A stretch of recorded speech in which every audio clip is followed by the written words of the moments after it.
കഥ തുടരുന്നു. കാച്ചി തണുപ്പിച്ച് പഞ്ചസാരയിട്ട പാൽ ഒരു കൊച്ചു ഗ്ലാസ്സിലേക്ക് ജ്യോതി പകർന്നു. പാലുമായി അവൾ ബെഡ്റൂമിലേക്ക് ചെന്നു. മഹേഷ് ഉണർന്ന് കണ്ണുകൾ തുറന്നു കിടക്കുകയായിരുന്നു.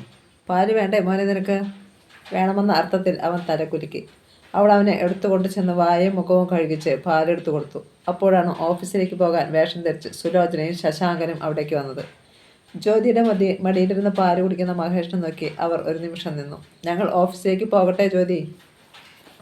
ഒടുവിൽ സുലോചന ചോദിച്ചു. പോയിട്ട് വാ ചേച്ചി, ഇവരെ ഞാൻ നോക്കിക്കോളാം. അവൾ സന്തോഷത്തോടെ ഏറ്റു. ഞങ്ങൾക്ക് വളർത്താൻ വേണ്ടിയാണ് കുഞ്ഞിനെ കൊണ്ടുവന്നത്. ഇപ്പോൾ ആ ഭാരവും നിന്റെ തലയിലായാലും മോളെ, ശശാങ്കൻ ഖേദിച്ചു. കുഞ്ഞിനെ വളർത്തുന്നത് ഒരു ഭാരമാണോ ശശാങ്കേട്ടാ? അല്ലെങ്കിൽ തന്നെ ഇതൊക്കെ ഞാൻ ചെയ്യേണ്ട ചുമതലയല്ലേ?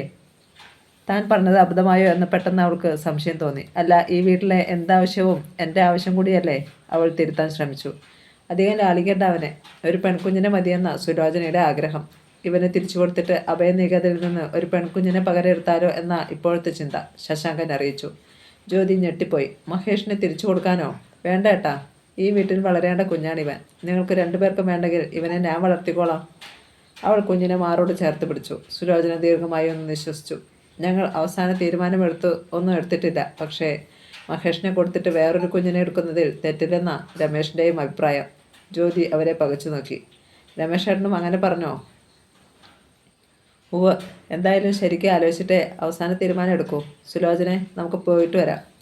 ശശാങ്കൻ പുറത്തേക്ക് നടന്നു. സുലോചന പിന്നാലെ ചെന്നു. ജ്യോതി ഒരു പ്രതിമയെ പോലെ ഇരുന്നു. എന്നിട്ടും അവൾ ഒന്നും തുറന്നു പറയുന്നില്ലല്ലോ ശശാങ്കേട്ടാ. കാറിലേക്ക് കയറുമ്പോൾ സുലോചന അത്ഭുതപ്പെട്ടു. ഉത്തമയായ ഭാര്യ എപ്പോഴും ഭർത്താവിൻ്റെ അഭിമാനം എന്ത് വില കൊടുത്തും സംരക്ഷിക്കുമെന്ന് ഇപ്പോൾ നിനക്ക് ബോധ്യമായില്ലേ? ശശാങ്കൻ വണ്ടി സ്റ്റാർട്ട് ചെയ്തു. പക്ഷെ ജ്യോതിക്ക് അർഹിക്കുന്ന ഒരു ഭർത്താവിനെയല്ല അവൾക്ക് കിട്ടിയിരിക്കുന്നത്. അവൻ എൻ്റെ ആങ്ങളെയാണെന്ന് പറയാൻ പോലും ലജ്ജയുണ്ട് എനിക്ക്. സുലോചന സങ്കടപ്പെട്ടു. കാർ ഗേറ്റ് കടന്ന് ഇറങ്ങിപ്പോയപ്പോൾ ജ്യോതി ചെന്ന് മുൻവാതിലടച്ചു. മഹേഷിനെ ഡ്രോയിങ് റൂമിലിരുത്തി കളിപ്പാട്ടങ്ങൾ എടുത്തു കൊടുത്തിട്ട് അവൾ വീണ്ടും അടുക്കളയിലേക്ക് ചെന്നു. എല്ലാവരും ബ്രേക്ക്ഫാസ്റ്റ് കഴിച്ച പാത്രങ്ങൾ എച്ചിലായി കിടക്കുന്നു. അതെല്ലാം കഴുകി വെച്ചിട്ട് വേണം തുണികൾ അലക്കിയിടാൻ. അവൾ പാത്രങ്ങൾ കഴുകുമ്പോഴാണ് പുറത്ത് ഒരു വണ്ടി വന്ന് നിൽക്കുന്ന ശബ്ദം കേട്ടത്.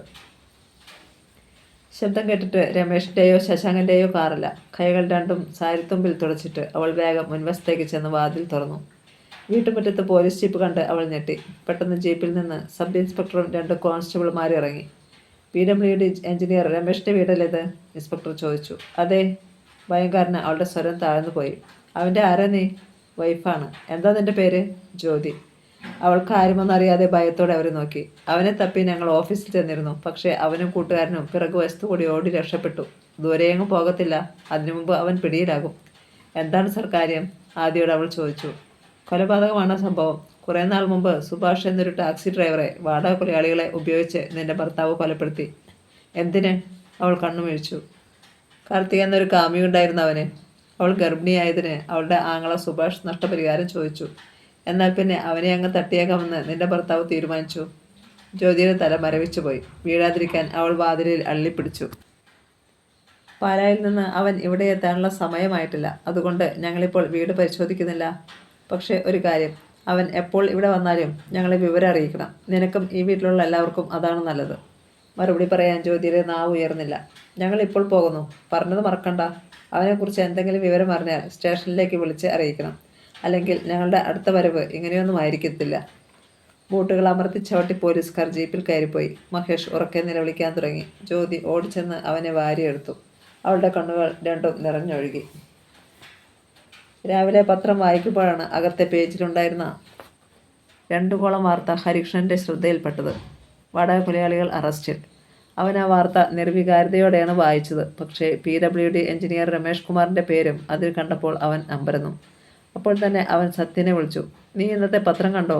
ജ്യോതിയുടെ ഹസ്ബൻഡിനെ പോലീസ് തിരയുന്നു. അയാൾ ഒളിവിലാണ്. എന്താണ് കാര്യം? പത്രവാർത്തയിൽ നിന്ന് അറിഞ്ഞ കാര്യങ്ങൾ അവൻ സത്യനോട് പറഞ്ഞു. അറിഞ്ഞ സ്ഥിതിക്ക് നമുക്ക് എന്തെങ്കിലും ചെയ്യണ്ടേ?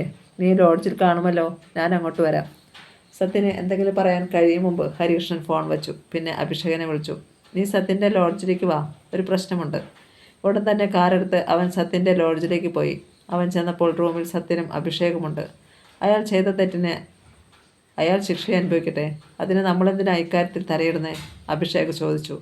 ജ്യോതിയുടെ ഹസ്ബൻഡാണ് രമേഷ്. അക്കാര്യം നീ എന്താ മറക്കുന്നത്? അവൾക്ക് വിഷമമുണ്ടാകുന്ന ഏത് കാര്യത്തിലും നമ്മൾ ഇടപെടും. ഉറച്ച സ്വരമായിരുന്നു ഹരികൃഷ്ണൻ്റേത്. അഭിഷേകും സത്യനും പരസ്പരം ഒന്ന് നോക്കി. താൻ വരുന്നതിന് മുമ്പ് അവർ എന്തോ തീരുമാനിച്ചുറപ്പിച്ചിട്ടുണ്ടെന്ന് ഹരികൃഷ്ണന് തോന്നി. ഞാനൊരു കാര്യം പറഞ്ഞാൽ നീ ശ്രദ്ധാപൂർവം കേൾക്കണം. സത്യൻ പെട്ടെന്ന് ഹരികൃഷ്ണനെ അഭിമുഖീകരിച്ചു. എന്താണ്? നീ ജ്യോതിയുടെ നന്മയല്ലേ ആഗ്രഹിക്കുന്നത്? അതെ. ഒരു കൊലപാതകിയുടെ ഭാര്യയായി ജീവിച്ചാൽ അവളുടെ ജീവിതത്തിൽ എന്തെങ്കിലും സന്തോഷം കാണുമോ? കൊലപാതകിയായ ഒരുത്തൻ്റെ ഭാര്യയായിട്ടല്ലേ അവളെ എല്ലാവരും കാണൂ? സത്യൻ ചോദിച്ചു. അതുമാത്രമല്ല, രമേശ് എന്നായാലും പോലീസിൻ്റെ പിടിയിൽപ്പെടും. വിചാരണ കഴിയുമ്പോൾ അയാൾ ശിക്ഷിക്കപ്പെടും. ഏറ്റവും കുറഞ്ഞത് ജീവപര്യന്തമെങ്കിലും കഠിന തടവ് കിട്ടും. അക്കാലം അത്രയും ഒരു വിധയെ പോലെ അവൾ ജീവിക്കേണ്ടി വരില്ലേ? കൂട്ടുകാർ പറയുന്നത് ശ്രദ്ധാപൂർവം ഹരികൃഷ്ണൻ കേട്ടു. ഞാൻ എന്ത് ചെയ്യണമെന്നാണ് നിങ്ങൾ പറയുന്നത്? ഒടുവിൽ ശാന്തസ്വരത്തിൽ അവൻ ചോദിച്ചു.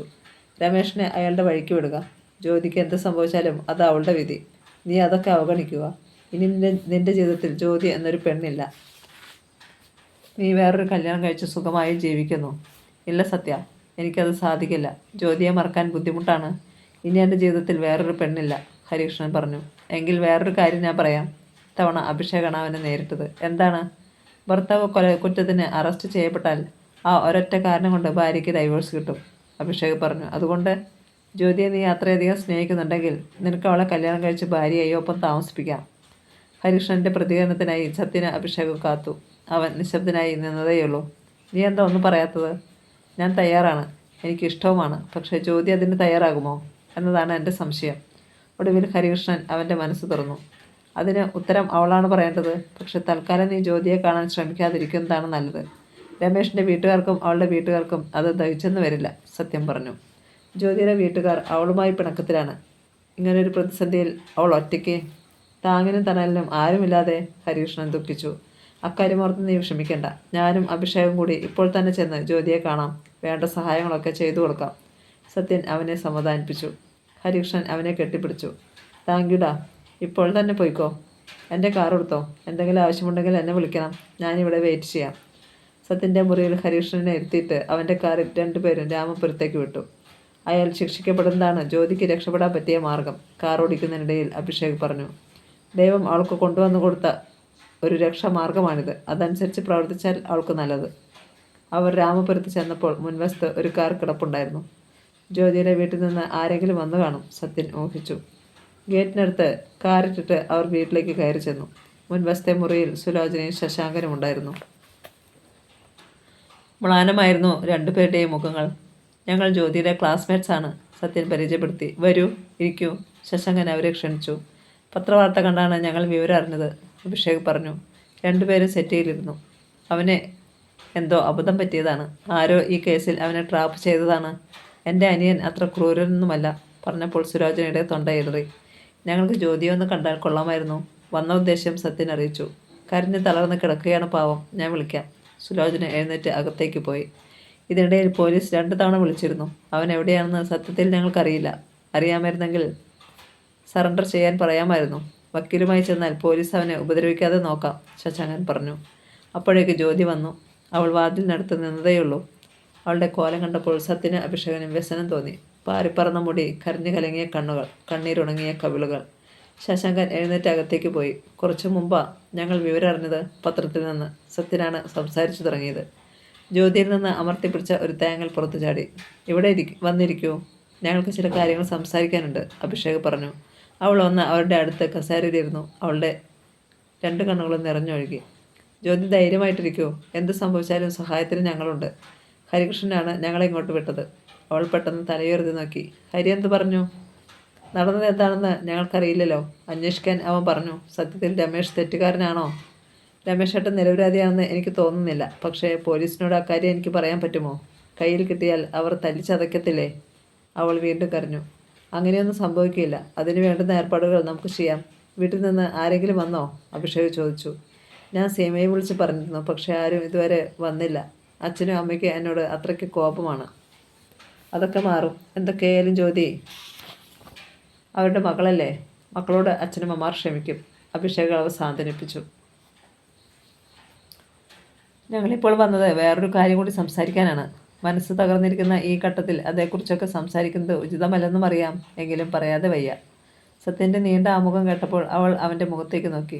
രമേശ് കുറ്റക്കാരനാണെങ്കിൽ ജ്യോതി അയാളെ ഉപേക്ഷിക്കുന്നതായിരിക്കും എല്ലാം കൊണ്ടും നല്ലത്. ഇപ്പോഴും ഹരികൃഷ്ണൻ കാത്തിരിക്കുകയാണ് ജ്യോതിയെ. ഞെട്ടലോടെ അവൾ സത്യനെ നോക്കി. രമേശ് ഇപ്പോൾ ഒളിവിൽ പോയിരിക്കുകയാണല്ലോ. അയാൾ എവിടെയാണെന്ന് അറിവ് കിട്ടിയാൽ പോലീസിനെ അറിയിക്കണം. രക്ഷപ്പെടാൻ അനുവദിക്കരുത്. അയാൾ ദീർഘകാലം ഒളിവിൽ പോയാൽ ജ്യോതിയുടെ ദുരിതം കൂടുകയുള്ളൂ. എനിക്കറിയില്ല, എനിക്കൊന്നും അറിയില്ല. അവൾ ഇരു കൈകൾ കൊണ്ടും മുഖം പൊത്തിക്കറിഞ്ഞു. ഇനി അവിടെ അധികനേരം ഇരിക്കുന്നത് നന്നല്ലെന്ന് സത്യന് തോന്നി. ഞങ്ങൾ ഇറങ്ങുകയാണ്. എന്തെങ്കിലും സഹായം ആവശ്യം വന്നാൽ ഞങ്ങളെ ആരെങ്കിലും വിളിക്കാൻ മടിക്കരുത്. സത്യന് അഭിഷേകം എഴുന്നേറ്റു. വന്നതിന് നന്ദി. എൻ്റെ മനസ്സ് വല്ലാതെ കലങ്ങിയിരിക്കുകയാണ്. അതുകൊണ്ടാണ് ഞാൻ. അവൾ പറഞ്ഞു. ഞങ്ങൾക്കത് മനസ്സിലാകും ജ്യോതി. എത്രയും വേഗം ഈ ബന്ധനത്തിൽ നിന്ന് രക്ഷപ്പെടണം. അക്കാര്യം എപ്പോഴും ഓർമ്മയുണ്ടായാൽ മതി. സത്യനും അഭിഷേകം പോകുന്നത് നോക്കി അവർ നിന്നു. കാർ ഗേറ്റ് കടന്നു മറിഞ്ഞു. ജ്യോതി അകത്തേക്ക് പോകാൻ തിരിഞ്ഞപ്പോൾ വാതിലിനടുത്ത് സുലോചന നിൽക്കുന്നുണ്ടായിരുന്നു. സീമ ചെന്നപ്പോൾ വാസുദേവ കൈമൾ കണ്ണുകൾ അടച്ച് കിടക്കുകയായിരുന്നു. അച്ഛാ, അവൾ വിളിച്ചു. അദ്ദേഹം കണ്ണുകൾ തുറന്നു നോക്കി. ഇങ്ങനെ കിടന്നാൽ മതിയോ? എന്തെങ്കിലും ഒരു തീരുമാനമെടുക്കണം. ചേച്ചി ഇപ്പോൾ അവിടെ കിടന്ന് ഒരുക്കുകയാണ്. ഞാൻ തീരുമാനമെടുത്തു കഴിഞ്ഞു. എൻ്റെ വാക്കിനെ ധിക്കരിച്ച് പോയതാണ് അവൾ. എന്തൊക്കെ സംഭവിച്ചാലും അതിനൊക്കെ ഉത്തരവാദി അവൾ മാത്രമാണ്. എനിക്കതിലൊരു പങ്കുമില്ല. കൈമളുടെ വാക്കുകളിൽ പകയെരിഞ്ഞു. കൊള്ളരുതാത്ത ഒരുത്തന്നെ ചേച്ചിയെ കൈപ്പിടിച്ചു കൊടുത്തത് അച്ഛനല്ലേ? ആ ഉത്തരവാദിത്വത്തിൽ നിന്ന് ഒഴിഞ്ഞു മാറാൻ അച്ഛന് കഴിയുമോ? അദ്ദേഹത്തിന് പെട്ടെന്ന് ഉത്തരം മുട്ടി. ഒരു തെറ്റ് സംഭവിച്ചു. അത് തിരുത്താനുള്ള അവസരമാണ് കിട്ടിയിരിക്കുന്നത്. ചേച്ചിയെ നമുക്ക് രക്ഷപ്പെടുത്തണ്ടേ അച്ഛാ? പത്മാവതി ടീച്ചർ പിന്നിൽ വന്നു നിൽക്കുന്നത് സീമ കണ്ടു. അമ്മയുടെ നിശബ്ദമായ പിന്തുണയോടെയാണ് അവൾ അച്ഛനോട് സംസാരിക്കാൻ വന്നത്. രക്ഷപ്പെടുത്താനോ? എങ്ങനെ? കൈമൾക്ക് മനസ്സിലായില്ല. ചേച്ചിയെ നമ്മളിങ്ങ് കൊണ്ടുവരുന്നു, പിന്നെ അങ്ങോട്ട് വിടുന്നില്ല. അവൾ വരുമോ? അതിന് മറുപടി പത്മാവതി ടീച്ചറാണ് പറഞ്ഞത്. കൊണ്ടുവരണം, എന്നിട്ട് വിവാഹമോചനത്തിന് കേസ് കൊടുക്കണം. ഇത്രയും അപമാനം ഉണ്ടായില്ലേ? ഇനി അതൊന്നും നോക്കിയിട്ട് കാര്യമില്ല. കൈമൾ ഒന്ന് ആലോചിച്ചു. ശരി, പോകാം. നീ ഒരു വണ്ടി വരാൻ വിളിച്ചു പറ. 3 പേരെ യാത്ര പുറപ്പെടാൻ ഒരുങ്ങി. അവർ രാമപുരത്ത് ചെന്നപ്പോൾ ഉച്ച കഴിഞ്ഞു. സുലോചനയും ശശാങ്കനും വിളറിയ മുഖത്തോടെയാണ് അവരെ സ്വീകരിച്ചത്. പത്മാവതി ടീച്ചറും സീമയും അകത്തേക്ക് പോയി. ജ്യോതിയെ വീട്ടിലേക്ക് കൊണ്ടുപോകാനാണ് ഞങ്ങൾ വന്നത്. മുഖവരിയോടെ ഒന്നും കൂടാതെ കൈമൾ അറിയിച്ചു. കൊണ്ടുപോകണം. ഈ അവസരത്തിൽ അച്ഛൻ്റെയും അമ്മയുടെയും സാമീപ്യം അവൾക്കൊരു ആശ്വാസമായിരിക്കും, ശശാങ്കൻ പറഞ്ഞു. അവനിപ്പോൾ എവിടെയുണ്ട്? അറിയില്ല. ഞങ്ങൾക്കൊരു തെറ്റുപറ്റി. അത് തിരുത്താതെ പറ്റില്ല. ഇനി കാത്തിരിക്കാൻ ഞങ്ങൾ തയ്യാറല്ല. ശശാങ്കനും സുലോചനയും മറുപടിയൊന്നും പറഞ്ഞില്ല. അപ്പോൾ അകത്തെ മുറിയിൽ പത്മാവതി ടീച്ചറും സീമയും ജ്യോതിയോട് സംസാരിക്കുകയായിരുന്നു. ബെഡിൽ മഹേഷ് ഒന്നും അറിയാതെ ഉറങ്ങിക്കിടക്കുന്നുണ്ടായിരുന്നു. നിന്നെ കൊണ്ടുപോകാനാ മോളെ ഞങ്ങൾ വന്നത്, ടീച്ചർ പറഞ്ഞു. എങ്ങോട്ട്? നമ്മുടെ വീട്ടിലേക്ക്. അല്ലാതെ എങ്ങോട്ടാ? സീമ പറഞ്ഞു. ഇപ്പോൾ ഞാൻ എങ്ങോട്ടും വരുന്നില്ല. നിങ്ങൾ എന്നോട് ക്ഷമിക്കണം, ജ്യോതി പറഞ്ഞു. രണ്ടുപേരും അത്ര നിർബന്ധിച്ചിട്ടും ജ്യോതി അവളുടെ തീരുമാനത്തിൽ ഉറച്ചു നിന്നു. അതറിഞ്ഞപ്പോൾ വാസുദേവ കൈമൾ കരുത്തുള്ളി. മതി, പോകാം. ഞാൻ അപ്പോഴേ പറഞ്ഞതാ അവൾ നന്നാവത്തില്ലെന്ന്. ഇനി അവളായി അവളുടെ പാടായി. കൈമൾ അപ്പോൾ തന്നെ ചെന്ന് കാറിൽ കയറി. വേറെ നിവൃത്തിയില്ലാതെ കണ്ണീരോടെ ടീച്ചറും സീമയും പിന്നാലെ ചെന്നു. അവർ ഉടൻ തന്നെ മടങ്ങിപ്പോയി. അന്ന് സുലോചനയോ ശശാങ്കനോ ജ്യോതിയോ ഭക്ഷണം കഴിച്ചില്ല. രാത്രിയിൽ അവർ നേരത്തെ ഉറങ്ങാൻ കിടന്നു. പാതിരാത്രിയിൽ എപ്പോഴോ ടെലിഫോൺ ബെല്ലടിക്കുന്നത് കേട്ട് ജ്യോതി ഓടിച്ചെന്ന് റിസീവർ എടുത്തു. ഹലോ ജ്യോതി, ഇത് ഞാനാണ്. നീ എന്നെ സഹായിക്കണം, അടക്കിയ ശബ്ദത്തിൽ രമേശ് പറഞ്ഞു. അവൾ വിറച്ചുപോയി. എവിടുന്ന വിളിക്കുന്നത്? തിരുവനന്തപുരത്താണ്. എൻ്റെ കയ്യിലുള്ള കാശ് തീർന്നു. എൻ്റെ ATM കാർഡ് കറുത്ത സൂട്ട് കേസിലുണ്ട്. അതെടുത്തുകൊണ്ട് നാളെ രാവിലെ 10 മണിയാകുമ്പോൾ കോട്ടയം റെയിൽവേ സ്റ്റേഷനിൽ നീ വരണം. ബുക്ക് സ്റ്റാളിൻ്റെ മുമ്പിൽ നിന്നാൽ മതി. ശബരി എക്സ്പ്രസ്സിൽ ഞാൻ വരും. അതിൽ തന്നെ എനിക്ക് പോകണം. ഒരു വീർപ്പിലാണ് അയാൾ പറഞ്ഞത്. എനിക്കൊരു സത്യം അറിയണം, അവൾ ആവശ്യപ്പെട്ടു. സംസാരിക്കാൻ ഇപ്പോൾ സമയമില്ല. ഞാൻ വിളിച്ച കാര്യം ആരോടും പറയരുത്. പെട്ടെന്ന് ഫോൺ കട്ടായി. റിസീവർ കയ്യിൽ പിടിച്ച് അവൾ എന്ത് ചെയ്യണമെന്നറിയാതെ നിന്നു. പെട്ടെന്ന് സുലോചനയുടെ മുറിയിൽ ലൈറ്റ് തെളിഞ്ഞു. ജ്യോതി ഞെട്ടിപ്പോയി. അവൾ വേഗം റിസീവർ വെച്ചു. ഡ്രോയിങ് റൂമിൽ നിന്ന് സ്വന്തം മുറിയിലേക്ക് രക്ഷപ്പെടാൻ കഴിയും മുമ്പേ വാതിൽ തുറന്ന് സുലോചന പുറത്തേക്ക് വന്നു. ആരാ ജ്യോതി ഇപ്പം വിളിച്ചത്? ഫോൺ ബെല്ലടിച്ച ശബ്ദം സുലോചന കേട്ട് കാണുമെന്ന് അവൾക്ക് മനസ്സിലായി. രമേശേട്ടനായിരുന്നു. അവൾ സത്യം വെളിപ്പെടുത്തി. ആ മഹാഭാബി എവിടുന്നാ വിളിച്ചത്?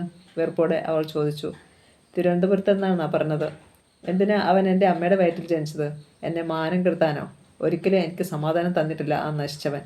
എവിടെയെങ്കിലും പോയി തുലയാൻ പറയാൻ വയ്യായിരുന്നു നിനക്ക്? സുലോചനയുടെ രോഷം അണപ്പൊട്ടി ഒഴുകി. ജ്യോതി മിണ്ടിയില്ല. എന്തിനാ അവൻ വിളിച്ചത്? സത്യം പറഞ്ഞാൽ ശരിയാവില്ലെന്ന് അവൾക്ക് തോന്നി. ഇവിടുത്തെ കാര്യങ്ങളൊക്കെ അറിയാനാ? ധൈര്യമില്ലാഞ്ഞതുകൊണ്ട് ആത്മഹത്യ ചെയ്തില്ലെന്ന് പറയാൻ വയ്യായിരുന്നോ നിനക്ക്? ശശാങ്കൻ അപ്പോൾ മുറിയിൽ നിന്നിറങ്ങി വന്നു. എന്തിനാ സുലോചന നീ ഇങ്ങനെ ഒച്ച വയ്ക്കുന്നേ?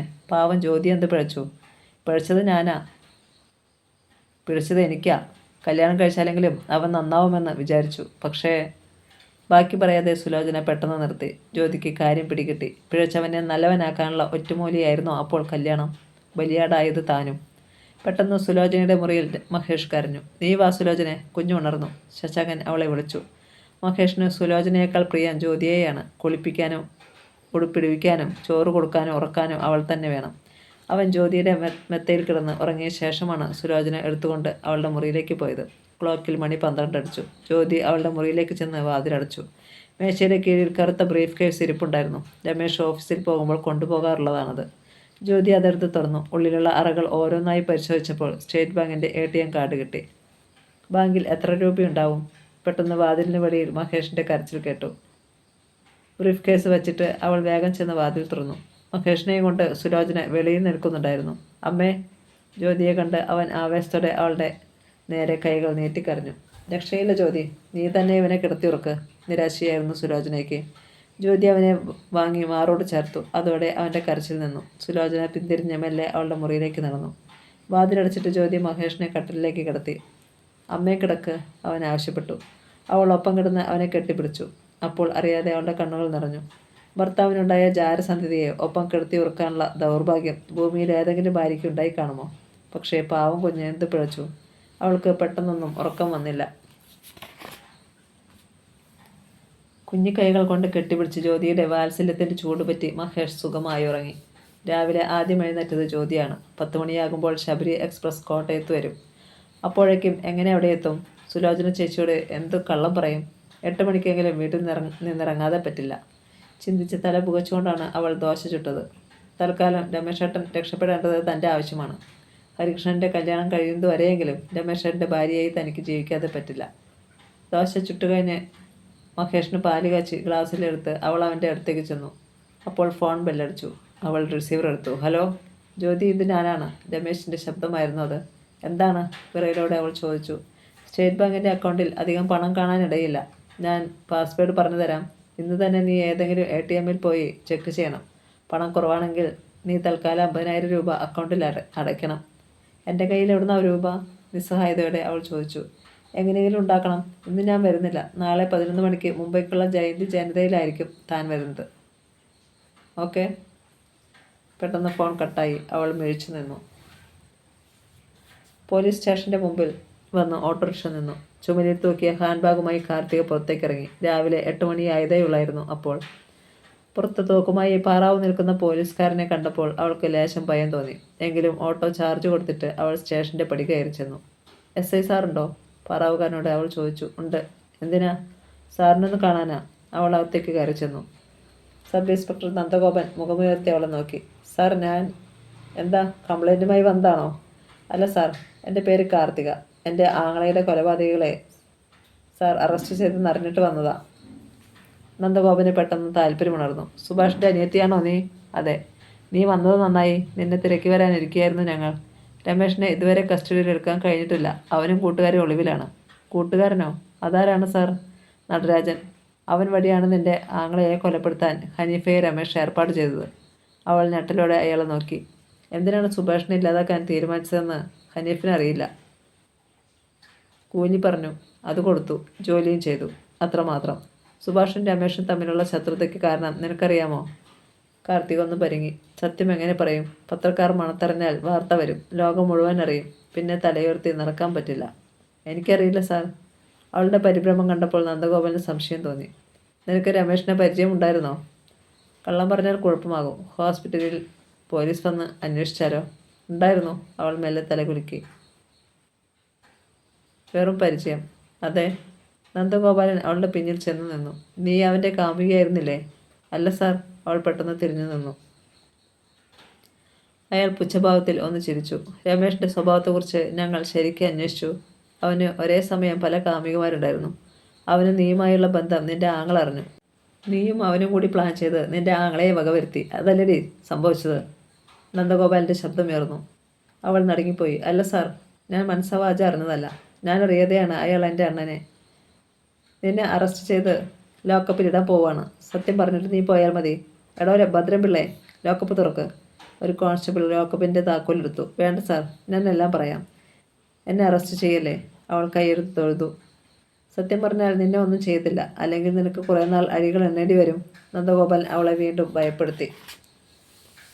അയാളിൽ നിന്ന് ഞാൻ പ്രഗ്നൻ്റായി സാർ. അക്കാര്യം അണ്ണൻ പറഞ്ഞു. നഷ്ടപരിഹാരമായി 2 ലക്ഷം രൂപ വേണമെന്ന് അണ്ണൻ അയാളോട് ആവശ്യപ്പെട്ടു. നടന്നതെല്ലാം കാർത്തിക് അയാളോട് പറഞ്ഞു. രാമഭദ്രപിള്ള അവളുടെ മൊഴി എഴുതിയെടുത്തു.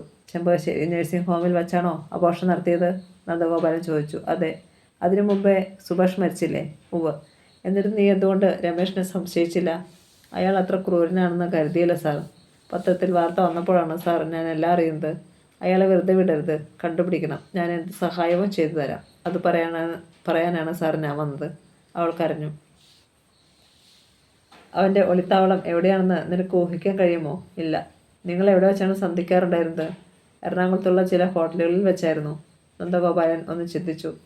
അവൻ്റെ കൂട്ടുകാരുടെ വീട്ടിലോ അല്ലെങ്കിൽ പരിചയക്കാരുടെ ഏതെങ്കിലും സ്ഥലത്തോ നിന്നെയും കൊണ്ട് പോയിട്ടുണ്ടോ? ഇല്ല സാർ. നിങ്ങൾ തമ്മിലുണ്ടായിരുന്ന ബന്ധത്തെക്കുറിച്ച് അവൻ്റെ വൈഫിന് അറിയാമായിരുന്നോ? അറിയാമായിരുന്നെന്ന് തോന്നുന്നു. അവരെ ഒട്ടും പേടിയില്ലായിരുന്നു അയാൾക്ക്.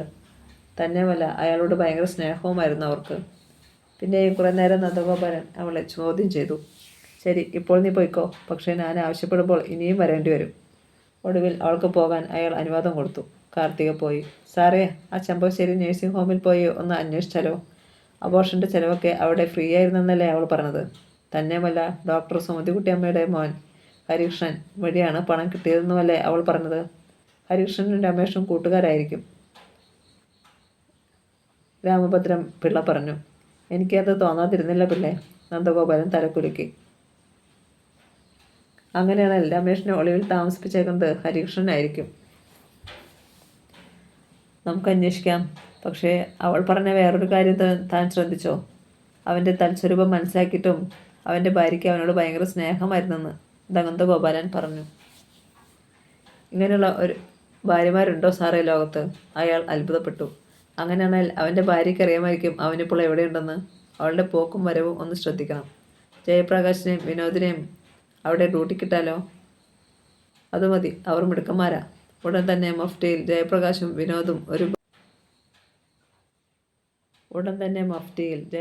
വിനോദും ഒരു ബൈക്കിൽ രാമപുരത്തേക്ക് പുറപ്പെട്ടു. ചെമ്പകശ്ശേരി നഴ്സിംഗ് ഹോമിൻ്റെ പോർച്ചിലേക്ക് പോലീസ് ജീപ്പ് വന്നു നിന്നു. ഇൻസ്പെക്ടർ നന്ദഗോപാലനാണ് ആദ്യം വണ്ടിയിൽ നിന്നിറങ്ങിയത്. പിന്നാലെ രാമഭദ്രപിള്ളയും ഇറങ്ങി. 2 പേരും ഡോക്ടർ സുമതികുട്ടിയമ്മയുടെ മുറി അന്വേഷിച്ചാണ് ചെന്നത്. അപ്പോൾ ഡോക്ടർ തനിച്ചായിരുന്നു അവിടെ. പോലീസിനെ കണ്ട് ഡോക്ടർ സുമതികുട്ടിയമ്മ അമ്പരന്നു. എന്താണ് സർ കാര്യം? അവർ ചോദിച്ചു. ഒരു കൊലക്കേസ് സംബന്ധിച്ച് അന്വേഷണത്തിന് വന്നതാണ് ഞങ്ങൾ. ചില കാര്യങ്ങൾ അറിയാനുണ്ട്. ആഗമനോദ്ദേശം നന്ദഗോപാലൻ വെളിപ്പെടുത്തി. സാർ ഇരിക്കൂ. നന്ദഗോപാലൻ എതിർവശത്തുള്ള കസേരയിലിരുന്നു. കൊല്ലം റെയിൽവേ സ്റ്റേഷൻ്റെ ടാക്സി ഡ്രൈവറായ സുഭാഷിനെ 4-5 മാസം മുമ്പ് വാടക കൊലയാളികൾ കൊന്നു. അയാളുടെ സഹോദരി ഇവിടെ പേഷ്യൻ്റായി 3-4 ദിവസം കഴിഞ്ഞിട്ടുണ്ട്. കാർത്തിക എന്നാണ് പേര്. ഡോക്ടർക്ക് ഓർമ്മയുണ്ടോ? സുമതികുട്ടിയമ്മ ഒന്ന് പതറി. 100 കണക്കിന് രോഗികൾ ഇവിടെ അഡ്മിറ്റ് ആകാറുണ്ട്. ഡിസ്ചാർജ് ചെയ്തു പോകാറുമുണ്ട്. അവരുടെയൊക്കെ പേര് ഓർത്തിരിക്കുക എളുപ്പമല്ലല്ലോ, അവർ പറഞ്ഞു. ശരിയാണ്. പക്ഷേ കാർത്തികയുടെ പേര് ഡോക്ടർ മറക്കാൻ വഴിയില്ല.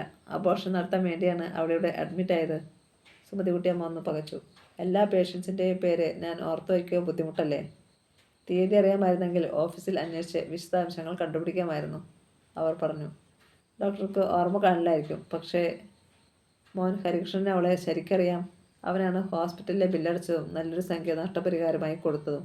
സുമതികുട്ടിയമ്മ അത് കേട്ട് ഞെട്ടി. ഇല്ല സാർ, അങ്ങനെയൊന്നും ഉണ്ടായിട്ടില്ല, ഉണ്ടാവുകയുമില്ല. എൻ്റെ മോൻ ഹരിയെ അപകീർത്തിപ്പെടുത്താൻ ആരോ മെനഞ്ഞെടുത്ത കഥയാണിത്. നന്ദഗോപാലൻ പരിഹാസത്തോടെ ഒന്ന് ചിരിച്ചു. ഹരികൃഷ്ണൻ ഡോക്ടറെ സംബന്ധിച്ചിടത്തോളം ഇപ്പോഴും വെറും കുട്ടിയാ. അവന് 10-22 വയസ്സായില്ലേ? കല്യാണം കഴിപ്പിച്ച് നോക്ക്. ഡോക്ടർ ഉടൻ മുത്തശ്ശിയാകും. അതിനുള്ള പ്രായമൊക്കെയായി അവന്. രോഷം കൊണ്ട് പെട്ടെന്ന് സുമതികുട്ടിയമ്മയുടെ മുഖം ചുവന്നു. ഇൻസ്പെക്ടർ, എന്ത് തോന്നിയാസം പറയാനുള്ള ലൈസൻസ് ആരാ നിങ്ങൾക്ക് തന്നത്?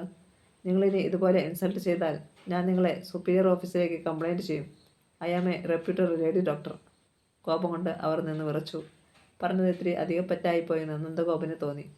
സോറി ഡോക്ടർ, നിങ്ങളെ ഇൻസൾട്ട് ചെയ്യാൻ വേണ്ടിയല്ല ഞാനങ്ങനെ പറഞ്ഞത്. പക്ഷേ നിങ്ങൾക്കറിയാത്ത ചില രഹസ്യങ്ങൾ നിങ്ങളുടെ മകൻ അറിയാം. വീട്ടിലുണ്ടോ അവൻ? ഉണ്ട്, അവർ ഭയത്തോടെ പറഞ്ഞു. ശരി, ഞങ്ങൾ അവനെ ഒന്ന് കണ്ടിട്ട് വരാം. നന്ദഗോപാലനും രാമഭദ്രപിള്ളയും ഹോസ്പിറ്റലിൽ നിന്ന് ഇറങ്ങി. സുമതികുട്ടിയമ്മ പെട്ടെന്ന് രമേശൻ നായരുടെ മുറിയിലേക്ക് ചെന്നു. അവർ അയാളോട് കാര്യങ്ങൾ പറഞ്ഞു. നീ വേഗം അങ്ങോട്ട് ചെല്ല് രമേശ. അവർ അവനെ ഉപദ്രവിച്ചാലോ? അവർ തിടുക്കപ്പെട്ടു. ചേച്ചി സമാധാനമായിരിക്കേ. നമ്മുടെ ഹരി ഒരു തെറ്റും ചെയ്തിട്ടില്ല. പിന്നെന്തിനാ പേടിക്കുന്നേ? ഞാൻ അങ്ങോട്ട് പോവാം. അപ്പോൾ തന്നെ അയാൾ വീട്ടിലേക്ക് പോയി. രമേശൻ നായർ ചെന്നപ്പോൾ ഹരികൃഷ്ണനെ ചോദ്യം ചെയ്യുകയായിരുന്നു. കാർത്തിക എന്ന പെണ്ണ് ചെമ്പകശ്ശേരി നഴ്സിംഗ് ഹോമിൽ അബോർഷൻ നടത്താൻ വേണ്ടി കുറേ നാൾ മുമ്പ് അഡ്മിറ്റ് ആയിട്ടുണ്ട്. അക്കാര്യം നിനക്ക് അറിയാമായിരുന്നോ? ഉവ്വ്, അവൻ പറഞ്ഞു. അവളോട് ഹോസ്പിറ്റൽ ചാർജ് ഈടാക്കിയില്ലേ? ഇല്ല. എന്തുകൊണ്ട്? അതൊരു സ്പെഷ്യൽ കേസ് ആയതുകൊണ്ട്. ശാന്തസ്വരത്തിൽ ഹരികൃഷ്ണൻ മറുപടി പറഞ്ഞു. എന്ത് സ്പെഷ്യൽ കേസ്? എൻ്റെ ക്ലാസ്മേറ്റ് ജ്യോതിയുടെ ഹസ്ബൻഡായിരുന്നു കാർത്തിക പ്രഗ്നൻ്റ് ആവാൻ കാരണക്കാരൻ. ഈ പ്രശ്നം കാരണം അവളുടെ കുടുംബജീവിതം തകരാറാവാതിരിക്കാൻ വേണ്ടിയാണ് ഞാൻ ഇടപെട്ടത്. എന്താണ് ക്ലാസ്മേറ്റിൻ്റെ ഹസ്ബൻഡിൻ്റെ പേര്? രമേഷ് കുമാർ. ഇൻസ്പെക്ടർ നന്ദഗോപാലൻ അമർത്തിയൊന്നു മൂളി. രമേശൻ നായർ എല്ലാം കേട്ടുകൊണ്ട് നിശബ്ദനായി നിന്നതേയുള്ളൂ. ക്ലാസ്മേറ്റിൻ്റെ കുടുംബജീവിതം തകരാതിരിക്കാൻ വേണ്ടി വേറെന്തെങ്കിലും ചെയ്തോ നീ? ഇല്ല. കാർത്തികയ്ക്ക് നീ 1,00,000 രൂപ കൊടുത്തില്ലേ രമേഷിനെ വീണ്ടും ശല്യപ്പെടുത്താതിരിക്കാൻ? ഉവ്വ്, അവൻ സമ്മതിച്ചു. വേറൊന്നും ചെയ്തില്ല? ഇല്ല. ഉറപ്പാണ്? അതെ, ദൃഢസ്വരത്തിൽ ഹരികൃഷ്ണൻ പറഞ്ഞു. പെങ്ങളുടെ ഗർഭത്തിൻ്റെ പേരിൽ സുഭാഷ് ഇടയ്ക്കിടെ വന്ന് രമേഷിനെ ബ്ലാക്ക് മെയിൽ ചെയ്യാറുണ്ടായിരുന്നു. സുഭാഷിൻ്റെ ശല്യം തീർക്കാൻ നീയല്ലേ വാടാകൊലയാളികളെ ഉപയോഗിച്ച് സുഭാഷിനെ വകവരുത്തിയത്? അല്ല സാർ, എനിക്കതിൽ യാതൊരു പങ്കുമില്ല. സത്യമാണ് സാർ ഞാൻ പറയുന്നത്, അമ്പലെന്ന് ഹരികൃഷ്ണൻ പറഞ്ഞു. അല്ല മോനെ, നിന്നെക്കൊണ്ട് യഥാർത്ഥ സത്യം പറയിക്കാൻ പറ്റുമോയെന്ന് ഞാനൊന്ന് നോക്കട്ടെ. വാ സ്റ്റേഷനിലേക്ക്. നന്ദഗോപാലൻ അവൻ്റെ കയ്യിൽ ബലമായി പിടിച്ച് ജീപ്പിന് അടുത്തേക്ക് കൊണ്ടുപോയി. രമേശൻ നായർ അമ്പരന്നു. സാർ, അവനെ കൊണ്ടുപോകരുത്. ഹരി നിരപരാധിയാണ്. അയാൾ പിന്നാലെ ചെന്നു. ഹരികൃഷ്ണനെ പോലീസ് ജീപ്പിലേക്ക് കയറ്റി അവർ സ്ഥലം വിട്ടു. കഥ തുടരും.